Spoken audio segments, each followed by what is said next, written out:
Hello there everyone, how are you doing today?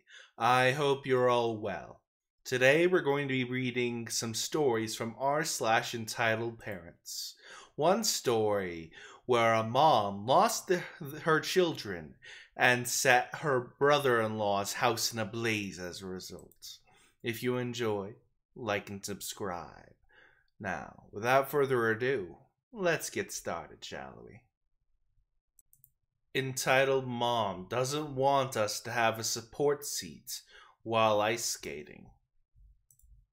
Me, 15, my boyfriend, 15, and a large group of friends, also 15 and up, went ice skating at an indoor rink in the Netherlands.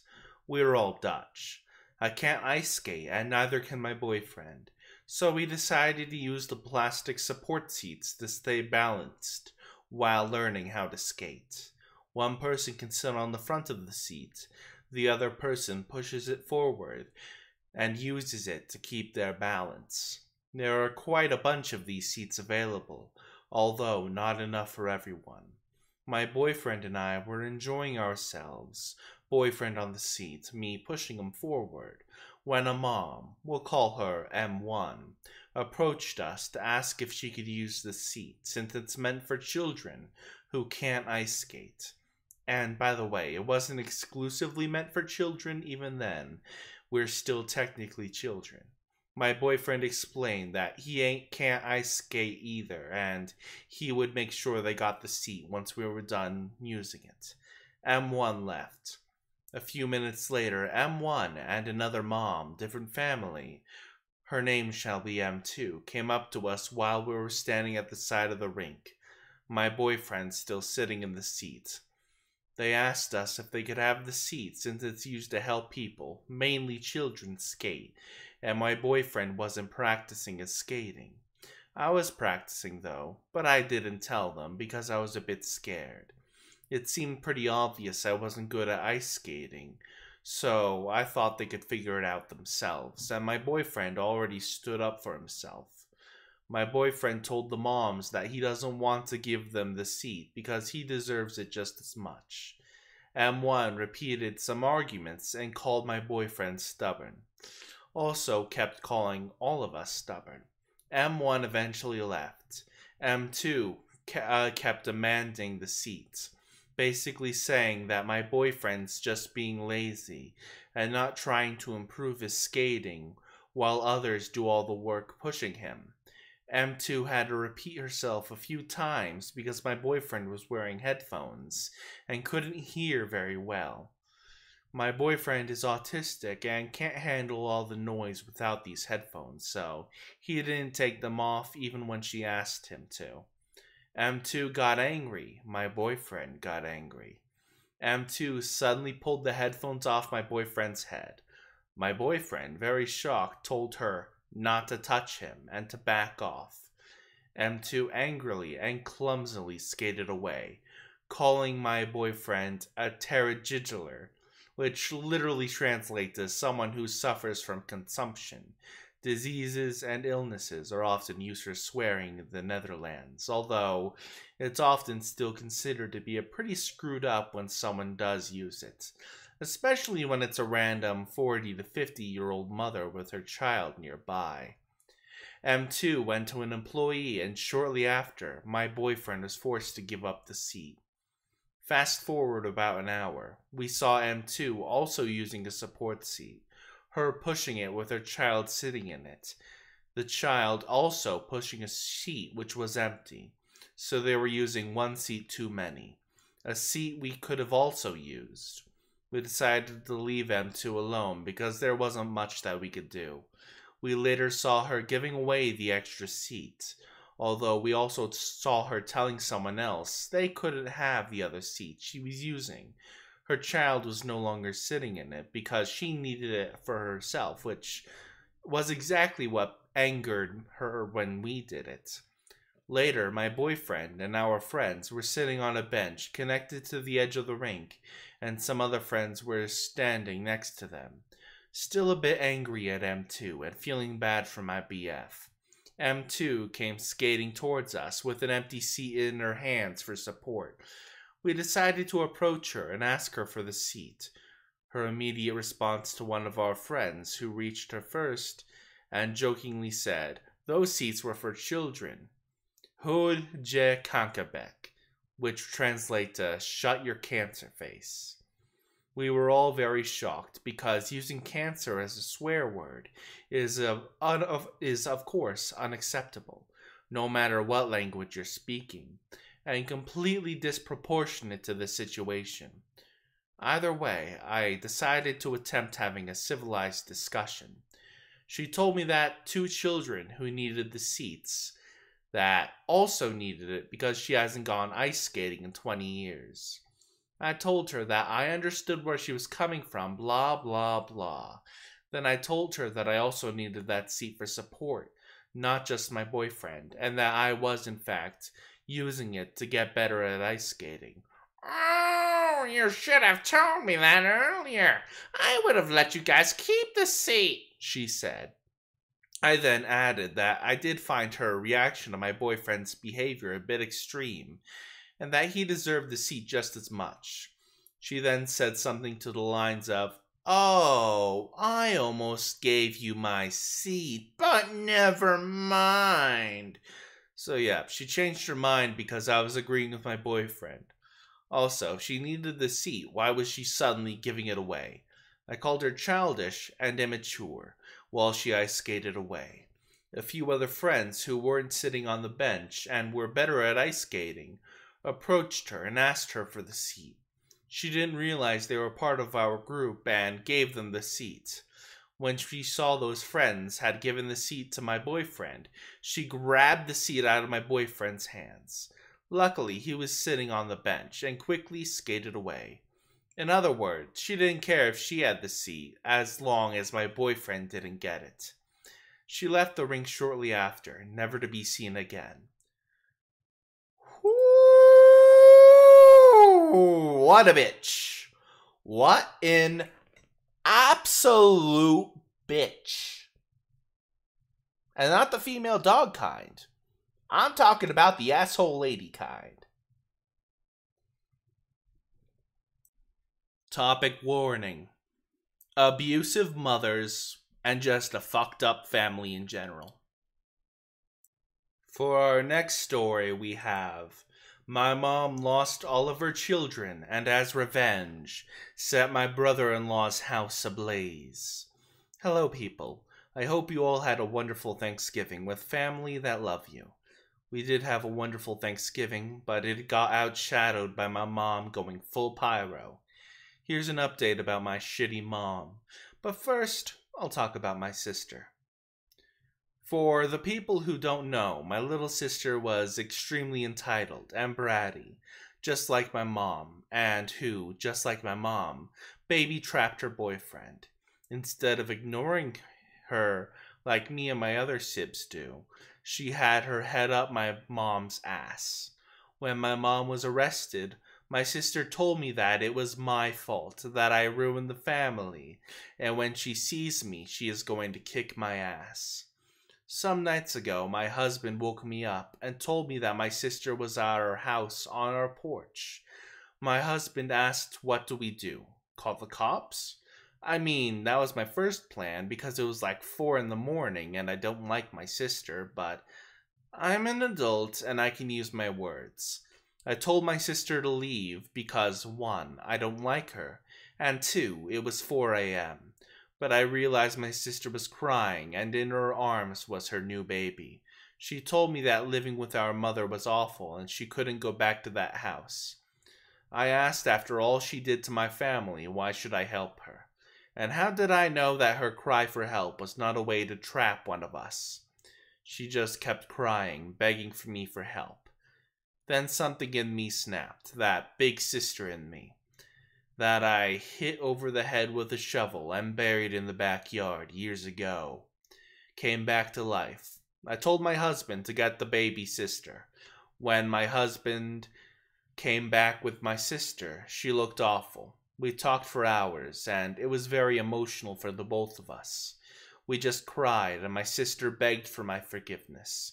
She was just apologizing for all the things she'd done, from taking our mother's side to calling my daughter and I the R word. Both of us are autistic, and I'm pretty sure my husband is also. Then she started apologizing to my husband. My sister got on her knees, just apologizing and begging us not to send her back to my mom's. As my sister and I talked, I found out how bad my mom got. My mom became abusive towards my sister, hitting and yelling at her even, when my sister did something that our mom didn't approve of. When my siblings and I were younger, I always took the hits for them, like if my sister drew on the wall with crayons, I'll tell my mom I did it so my sister wouldn't get in trouble. I was the oldest, so it was my duty to shield the little ones. My mom was having loud naughties with a man all over the house, the living room, the kitchen, even in my baby nephew's room. My mom was doing pills now and tried to get my sister into it. My sister admits that my mom was the one who called CPS. I forgot to mention that, but yeah, in my first post, when I wrote about the cops showing up to our house, I forgot to mention the CPS worker. I thought I added in there, but going back over it with my husband, I realized I did not. I just kept forgetting to add that in, as everything just started to delve deeper and deeper into hell. I kind of mentioned that the cops and the CPS worker were here to follow up on the accusations that my husband was abusing our daughter and I. The accusations ranged from sexual to physical, and I had a feeling that my mom was behind it, but I had no proof. My sister told us that my mom had plans on filing for grandparents' rights, but grandparents' rights are not a thing here. When I was talking to my sister, her son started crying, and then she just started to cry some more, covered her ears, and started screaming at her son to shut up. The baby was just hungry. My sister started crying and saying that she couldn't do it. She couldn't take care of her son. In my last post, someone asked, if your grandpa cut your mom off, how does she have money, or something like that. Well, I mentioned a grandmother gave my mom a lot of money when she died. But it turns out that my grandfather gave my mom money to have a hysterectomy. Well, it turns out that's not a theory anymore, but it is true. My mom got a case of the baby rabies, so she pressured my 14-year-old sister into poking holes into her condom, so when the next time my sister had naughty with her boyfriend, that she would get pregnant, and my mom would become a grandma. My mom promised to help with my sister's son, but ever since the baby has been born, my mom hasn't lifted a finger to help. Besides taking a picture of him saying she's grandma's baby and stuff like that. I'm surprised that my sister believes that, because my mom did not even take care of her. I asked, what about the baby's father? She told me that he left because she admitted to him that she baby trapped him. I asked, what about the housemates and the nannies? My mom had some type of mental break and fired all of them, apparently. I then asked what about her dad, that has she tried to contact him? She told me that he gave up on her a long time ago, and that he doesn't want anything to do with her. My sister just broke down saying she can't take care of her son. She loves him, but she doesn't want her son and doesn't know what to do. So I found out my sister hasn't slept for days, so I told her to get some rest, and I'll take care of her son and try to get contact with her dad. The same night, I was able to contact her dad and explain that things are crazy here, and if he can try and help his daughter, that would be nice. He was so adamant that he did not want anything to do with his child, and I can understand. My sister screwed him up mentally, and he felt betrayed by the actions of my sister. I understand that, but his daughter needs him. And besides, 4 of my brother-in-laws live in this house with their families. She can't stay here. I told him to do it for his grandson, which shocked him, because he didn't know my sister was pregnant. He sighs and says he would see what he can do. My sister slept for 2 days, and in that time, My mom realized my sister was gone. My mom started to freak out and report my sister as missing. I call my granddad so he can tell his crazy ass butt child that her daughter is in good hands. I told my granddad that I was able to contact my sister's father and that I shared what my sister told me. I told him to make sure my little brothers are safe. Now that my sister left, my mother probably will go crazy and might try to take the boys. But when my sister was up, she realized her dad had arrived. My sister just kept apologizing, and that was pretty emotional for the both of them. If you care, my sister was never really a daddy's girl and always preferred my mom over him. So when my mom started having her affairs, she was able to manipulate my sister into keeping secrets and actually helping my mom hide them. Like, let's say my sister and mom will go on a girls' trip. My mom will just use that girls' trip to have affairs. Turns out my little brothers, or not their dads, and my sister knew about it. And by the time my mom and their dad got divorced, my sister chose my mom over my sister. My sister even said to my dad to his face that she wished our mom's affair partner, the one that my mom is currently married to, was her real dad. Being betrayed by your wife is devastating, but being betrayed by your own daughter is a new low hit. By the way, the reason we all found out my mom was cheating on her husband was because we walked in on her having naughty with my 17-year-old boyfriend. Woohoo! Frick you, Devin, if you're reading this. I know you are, you piece of crap. Suck my wee-wee, and I hope you enjoy the gonorrhea my mom gave you. You were the one that got me into the naughty substances at age 14, and I hate you. So that's when my ex-stepdad separated himself from my sister. He loves my little brothers, by the way. He's always picking them up, taking them on vacation, talking to them and hanging out with them, but he never interacts with my sister. Eventually, my brothers came out to spend time with their dad because they haven't seen him in a while. Then go to my siblings' dad and talk to my grandfather, and they both decided that it would be best for my siblings to go live with their dad. But before my sister left, I asked her how she knew where our house was. Our mom told her. I asked her how my mom knew, and my sister said she didn't know. Cool. Also, if you're asking if we'll report the abuse my sister suffered living with my mom knows how to screw you up without leaving a bruise, but we did report it. My mom surprisingly didn't go crazy like we all thought. She didn't try to take the boys or anything like that. She was surprisingly silent, but she was silently acting out her revenge. Now, on to Satan! I'm going to keep this part extremely vague because of a lot of legal things are happening right now. But my mom and her cult following knew where we were the whole time. They got caught in 4K setting my in-laws' house on fire, and now they're missing. They were trying to off all of us, and the reason why we're not all dead? We were having a slumber party at mother-in-law's. There's a warrant out for my family's arrest. They lost her. They lost my mom. When I mean by they, I don't mean my family that's on my side. I also mean the police.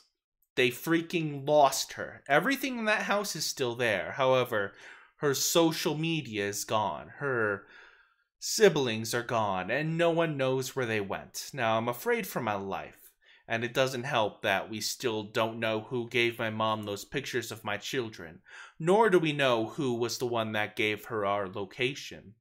We've been doing what you're all suggesting, faking information and giving it to different people. But we still haven't found out who gave my mom the information, and I am terrified. Not just for my children, but for myself. I'm losing it. Some of you think I'm being tough. I'm so brave that I keep moving forward. That's bullshit. I've been having tons of freaking nightmares of my mom taking my children, offing my husband, and leaving me destitute. I've been having multiple mental breakdowns. I just cried while doing nothing. I'm not doing okay. Some of my brother-in-laws and their wives jumped on me after half their house burned down, with the fact that all of this is my fault, which I guess it is. The results of that made me slip back into 13-year-old me, and that I hurt myself. I couldn't take the pressure from people that used to treat me like my family, and some of them were telling me that my husband to divorce me, because I'm just going to drag him deeper into my mess. I wish I never let that woman back into my life, because if I did, none of this would have happened. I got diagnosed with depression, and I'm currently on some anti-version of it. My in-laws were divided into people I wish my husband had never met, and the people that feel sorry for me. That was until I ended up in the hospital, and my mother-in-law lost it on all of them. But there's a high possibility that my oldest brother-in-law and his wife are divorcing now, and that's one's on me. Two different views about the situation, and it caused the rift between both of them. It's my fault. My husband has really been stepping up and taking care of everything, because I'm legit useless at the moment. To cheer me up, my husband let me open my Christmas gift early. A photo album, and with the title saying, "The Life of Insert Middle Name, my husband and my dad." They've been working on it for a long time, and they were planning on giving it to me this year. I was full of milestones, accomplishments, and things I've done for other people. And I cried when I felt like less of a burden. We're currently staying with a friend of my husband's. I know this friend's daughter from high school, and she always comes down for the holidays, so it's really nice to see her again. And that's basically my story. As I type this, my husband and his friend are being turned into pretty little princesses by their nieces and daughters. Also, my dad. This Christmas would be the first time without him, and I hate it. Every year, my dad and I would watch Home Alone, smoke a joint, get high, and then watch the lights on the Christmas tree. When my daughter was born, and my dad and I continued our routine, but left out the marijuana. I feel lost. Will this feeling ever go away? My birthday's on the 2nd, and I don't think I can handle it. That's all I have to say about that, so goodbye for now. Maybe I will share some more stories about my mom to try and make me feel less stressed another time. And that's the end of the video. I hope you all enjoyed. Send good vibes to OP. What's their username? I'm not sad. I'm still tired. I'm probably going to have to put in a topic warning before this story, to be honest. Anyway, if you enjoyed, like and subscribe. And I'll see you all next time.